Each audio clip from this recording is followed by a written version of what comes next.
Salut la compagnie, c'est Jules Melon et aujourd'hui dans Impro Ciné Critique, je vais vous parler d'un film qui a fait un fiasco, un flop total à l'époque et qui a été décrié, mais un film que j'aime beaucoup, sorti il y a 23 ans, Waterworld, réalisé par Kevin Reynolds et avec Kevin Costner en tête d'affiche. Donc les deux Kevin qui étaient très amis à l'époque, rencontrés 10 ans auparavant sur un premier film du réalisateur, une collaboration qui s'est poursuivie dans Robin des Bois, Prince des voleurs, et qui s'est conclue ici parce que les deux Kevin se sont brouillés pendant le tournage, on va y revenir. Alors, Waterworld, c'est le film maudit par excellence des années 90 à Hollywood, à l'image de Last Action Hero, sorti 2 ans auparavant. Alors pour Last Action Hero, c'était des problèmes de producteurs, avec Jurassic Park qui sort en même temps, voilà. Pour Waterworld, c'est un gros problème de budget. Déjà, il a coûté très cher, le film, très très cher. Et le budget a été dépassé de plus de 100 millions, je crois, ce qui était injouable, plus ou moins. Mais ils sont quand même allés au bout du truc pour, au final, un résultat qui n'a pas pu atteindre les espérances, puisque visiblement le film, dont déjà été mal reçu, mais en plus n'a pas eu les recettes qu'il aurait mérité. Même si je pense qu'il a amorti grâce à des ventes à l'étranger en VHS et tout, mais voilà. Et ce film qui a été chaotique dans la production, clairement, tourné dans des conditions pas évidentes à Hawaï, où il fallait reproduire un décor monstrueux, notamment celui de l'atoll, ou encore celui du grand bateau des smokers, les méchants, les pirates dans le film, si on veut. Ça a été pharaonique pour l'époque. Je pense que c'est le film qui a coûté le plus cher avec Titanic. Enfin, du moins à ce moment-là. Et oui, et puis les brouilles entre Kevin Costner et Kevin Reynolds, qui étaient quand même super potes et qui n'avaient pas la même vision artistique, sûrement pris par le stress d'un tournage qui avait du mal à avancer. Rajouter à cela le fait qu'ils n'arrivaient pas à trouver le bon acteur pour jouer le méchant, le diacre, le The Deacon en VO, le chef des Smokers. Plusieurs ont décliné l'invitation, la proposition, Gene Hackman, Samuel L. Jackson, et ce n'est qu'au milieu du tournage à peu près que Dennis Hopper a été choisi, ce qui a du coup retardé certaines scènes et mis pression à l'équipe technique. Voilà, donc grand film maudit, qui en plus donc n'a pas été bien reçu, parce que finalement, malgré les conditions de tournage et tout, le film aurait pu être très bien apprécié, mais non. Et pourtant, moi j'aime beaucoup ce Waterworld. Et j'ai envie de le réhabiliter ici, quand même. Alors oui, je l'avoue, je l'ai vu ado, je sais pas, je vais avoir 15 ans quand je l'ai vu à la télé, hein, pas au cinéma. Et c'est vraiment le style de film d'aventure que je pouvais kiffer à l'époque. Avec un héros mystérieux, joué par Kevin Costner, un marin sans nom, solitaire, on ne sait pas d'où il vient, on ne sait pas ce qu'il veut vraiment, on ne sait pas quel est le but de sa vie. En plus, il est cette sorte de mutant parce qu'il a des branchies, donc il peut aussi respirer sur l'eau. Ça, plus un mythe, et puis un monde post-apocalyptique super cool. Enfin, moi, à l'époque, j'adorais ça. Pour moi, c'était nouveau. Enfin, quand t'es ado, voilà, tu regardes ça, tu te poses pas forcément des questions sur ce qui pourrait arriver plus tard. Enfin, si, mais voilà, ici, le postulat est simple. On ne sait pas combien d'années se sont écoulées, mais à une époque, les pôles, enfin, la glace des pôles a fondu. Et du coup, la Terre est devenue une planète remplie d'eau uniquement, avec aucune terre. Et c'est assez amusant parce que 23 ans après, on est, vous savez, avec tout le changement climatique, tout ça, on imagine que ça pourrait vraiment arriver avec la montée des eaux, la fonte glaciaire et tout. Alors j'imagine qu'à l'époque, ça devait déjà bien commencer. Mais c'est donc une sorte de dystopie apocalyptique qui se confirme potentiellement, et donc un côté visionnaire peut-être pour l'avenir ici. Bon, évidemment, il y a sûrement quelques exagérations, on va y revenir, mais c'est assez d'actualité, ce film, mis en perspective aujourd'hui, a totalement sa légitimité. Alors, je peux comprendre aussi que beaucoup de gens n'aient pas aimé, parce que bon, les films post-apocalyptiques, à l'époque, il y en avait déjà eu pas mal, notamment Mad Max. Et il y a pas mal de gens qui ont crié, pas au plagiat, mais presque, de Mad Max, un Mad Max à l'envers. Mad Max, c'est une terre aride où on cherche de l'eau de façon désespérée. Là, c'est l'inverse. C'est une terre aquatique où on cherche la terre de façon désespérée. Bon, ok, je veux bien, mais finalement, oui, ça a beau être le même pattern, c'est quand même une histoire différente, après tout. Voilà. Donc ici, dans ce film, Waterworld, on espère trouver une terre qui s'appelle Dryland. Dryland. Dryland est-il un mythe? Un myth? Si on essaye de le faire, on ne sait plus trop si on dit. Parce que c'est marrant parce qu'ils n'ont pas traduit Dryland. Et ni Waterworld d'ailleurs. C'est bien. J'aime bien, parce qu'on aurait pu se retrouver, je crois qu'au Québec, ils ont dû le faire, malheureusement, mais bon. Bref, non, franchement, cette recherche de terre supposée existante, ça donne un cachet intéressant au film. Voilà, il y a une quête, il y a un but, c'est l'aventure. Et en plus, le relationnel humain dans un monde où il n'y a aucun espoir est vraiment bien développé, notamment donc à travers le personnage du marin solitaire, mais aussi des deux personnages qu'il va récupérer sur un atoll. Parce qu'il faut savoir, voilà, au début du film, le mec arrive sur un atoll, il y a des atolls, on peut faire du commerce et tout. Et sur cet atoll, il vient vendre de la terre, et puis malheureusement, on ne le laisse pas partir parce qu'on le trouve bizarre. Et puis on découvre que c'est un mutant, donc il est emprisonné, et il est libéré grâce à alors, un vieil homme voilà, un vieil homme qui va malheureusement pas pouvoir aller avec eux parce qu'il s'envole dans son ballon bon, pendant une attaque. Enfin, on va y revenir là, du coup. Je suis en train un peu de tout mélanger, mais bref, il y rencontre donc un vieil homme qui va partir et deux filles, enfin une femme et une enfant.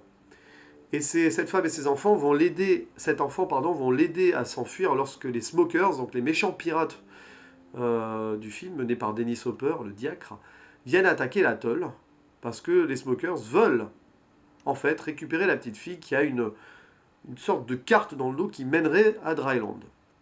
Voilà. Incroyable, non?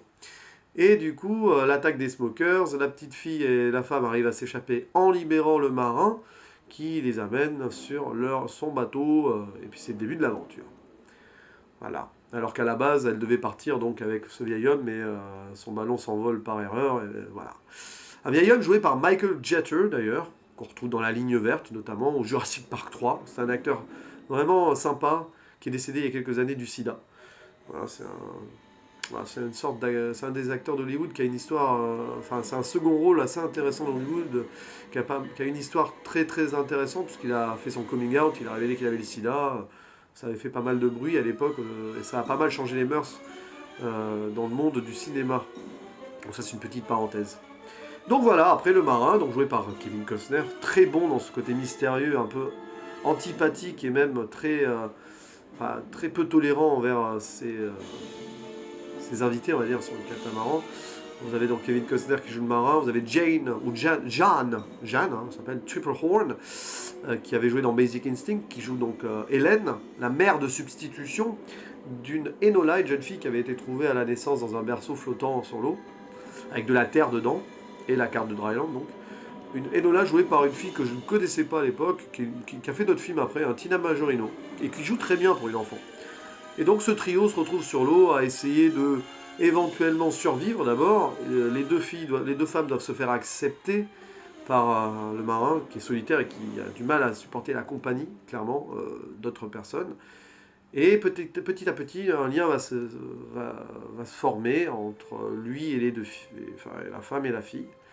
Et c'est intéressant parce que ça se fait petit à petit et je trouve ça vraiment bien mené au niveau humain. Voilà.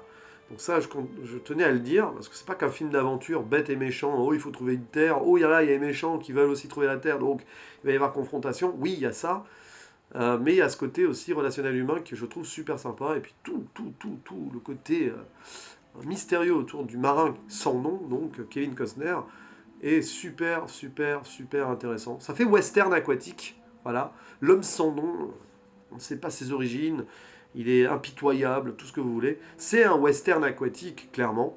Aventure, science-fiction, post-apocalyptique. Vous mélangez tous ces genres et franchement, vous obtenez un super bon film auquel je mettrai 8 sur 10. Pas plus avec le recul. J'aurais certainement mis plus avant, mais bon, là, en le revoyant adulte, on voit quand même certaines exagérations. Un film qui tient la route, qui nous mène bien sa barque, pardon.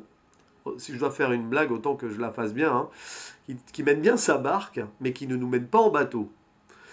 Voilà. Non, franchement, super cool. Alors, quel défaut je retiendrai de ce film avec le recul? Oui, des exagérations. Voilà. Comment le mec arrive à se sauver à un moment de l'atoll attaqué avec son bateau seul, bon, c'est improbable. Ou alors les smokers sont complètement débiles et nuls. Ça donne cette impression. C'est un peu couillon, hein, certains. Faut voir, il y a sûrement de la consanguinité au fil des générations là-dedans. D'ailleurs, c'est un peu mentionné sur l'atoll où ils veulent renouveler le sang et tout. Là. Mais bref, c'est pas terrible. Ils arrivent quand même pas à arrêter pendant tout le long du film. Ils sont quand même, je sais pas moi, des milliers avec des jet skis, tout ce que vous voulez, même un avion à un moment, et ils arrivent pas à arrêter le catamaran. Ils sont pas doués. Faut le dire les choses telles qu'elles sont. Ils sont pas doués. Bon, après, c'est le film aussi, il faut que ça soit... C'est pas grave, on va continuer. Faut que ça soit comme ça aussi, il faut que le héros s'en sorte. Et il s'en sort forcément, quoi. Donc on peut pas non plus... il faut qu'il y ait des exagérations, et ça a toujours été le cas dans les films d'aventure à Hollywood, hein. Donc on peut pas non plus mettre ce défaut-là. Quel défaut pourrais-je retenir aussi? Je ne sais pas. Bon, le personnage du diacre, moi j'adore. Dennis Hopper, j'adore, là, dans ce film. Et pourtant, je sais, et je peux l'avouer, qu'il surjoue. Oui, il cabotine un peu. Ça surjoue à fond, mais ça colle bien au côté psychotique, improbablement taré, méchant de ce personnage. Moi, je trouve ça assez jouissif, franchement. Donc, ça passe. Et puis, ouais, quelques longueurs, oui et non, bon, si on veut. Mais finalement, non, je trouve. Toutes les scènes sur l'eau, à un moment, voilà, avec... il y a des scènes un peu contemplatives, même, je dirais. Menées par la superbe musique James Newton Howard, que vous entendez un peu en fond, je pense. Et qui m'a un peu transporté. Avec le recul, je me souvenais pas à quel point cette musique m'avait fait cette impression-là. C'est super bien. Voilà, ça colle super bien, alors que ce soit dans les scènes d'action, ça fait très Pirates des Caraïbes avant l'heure en fait, hein. Voilà, hein, le Pirates des Caraïbes n'existait pas, mais ce film, je pense, a peut-être inspiré, que ce soit en mise en scène ou au côté cavalcade musicale, ce film a peut-être inspiré cette saga-là. Et dans les moments un peu plus émotifs, on va dire comme ça, avec notamment un thème, je crois que le morceau il s'appelle Swimming, magnifique, un thème aquatique remarquable quand, à un moment, le marin solitaire apprend à la petite fille à nager. Ouais, et c'est beau. Je trouve que c'est assez touchant. Vous l'entendez en fond ici. C'est ce qui montre que ce personnage solitaire, il a beau être antipathique, il aime personne, et il va pas bien, hein, on sent qu'il a eu une histoire tragique avant, il est le dernier de sa race, et ben il peut se rouvrir au sentiment, et il y a une petite touche d'espoir là-dedans, je trouve ça super bien fait. Donc oui, alors ce film n'a pas été aimé, je ne saurais expliquer pourquoi. La production chaotique n'explique pas le fait que les gens n'aient pas aimé. Alors pourtant, moi, enfin, quand on regarde le film, le montage n'a pas forcément l'air d'avoir souffert, ni le rythme du film. Ça ne donne pas l'impression d'avoir souffert de ce qui s'est passé pendant le tournage. Enfin, pour moi en tout cas. Et après, j'ai une vision biaisée de l'avoir vu jeune. Et donc, dans mon fort intérieur, ça me paraît logique et bien. Voilà. Oui, après, bon, vous avez ces scènes. Oui, bon. Vraiment, le marin solitaire, il peut vraiment rien lui arriver. Il va au bout de son truc, il est inarrêtable. C'est sûrement un petit peu exagéré à fond, en mode super-héros indestructible, mais ça donne vraiment, pour moi, un cachet supplémentaire à ce film. Voilà. C'est presque un gars surhumain, d'une autre dimension, le personnage joué par Kevin Costner.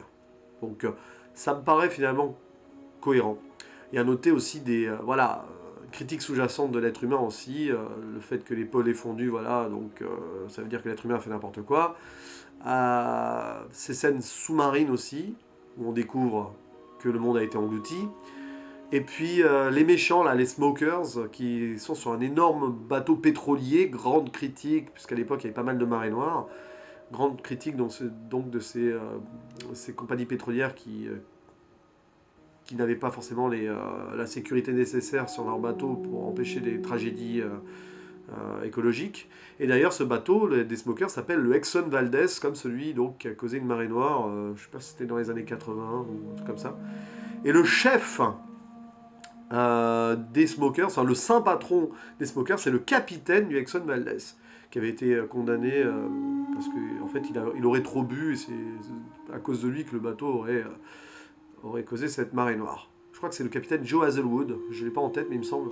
C'est trop drôle parce que voilà, j'avais dans mon souvenir j'avais donc cette photo là, Joe Hazelwood, ok. J'ai tapé sur Wikipédia et en effet, ce mec a vraiment existé, c'est vraiment le saint patron des smokers, donc c'est vraiment le capitaine de l'Exxon Valdez. Voilà. Donc un petit clin d'œil là-dessus et je trouve ça intelligent. quelque part. Donc voilà, c'est un film intéressant et qui a encore une légitimité à mon avis aujourd'hui, qui mérite donc qu'on en parle et en bien, ce que je viens de faire.